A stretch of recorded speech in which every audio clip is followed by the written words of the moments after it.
Depuis novembre, une douzaine de personnes s'affairent à restaurer la fontaine. Pluie et pollution l'ont considérablement dégradée. Achevée en 1986, elle n'aurait connu pour l'instant que 2 restaurations. Celle-ci s'effectue en plusieurs étapes. Il y a 3 grandes étapes qui se déroulent en partie en parallèle, qui sont la reconstitution des bassins.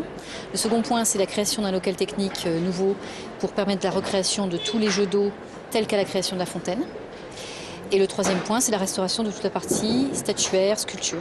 Il devenait urgent de la restaurer et du même coup de réaménager entièrement la place pour y créer un carré d'or, un espace mis en lumière où stationnement et circulation seront réduits. Les pouvoirs publics ont donc mis la main à la poche. La communauté urbaine qui met, me semble-t-il, 7,5 millions d'euros. Puis en ce qui concerne la fontaine, c'est l'inverse, c'est une compétence ville avec une aide de la DRAC, le tout pour 1,6 million d'euros. Plus d'1 an maintenant que les travaux sont en cours, mauvaise nouvelle pour les commerçants du quartier, ils ont 3 mois de retard.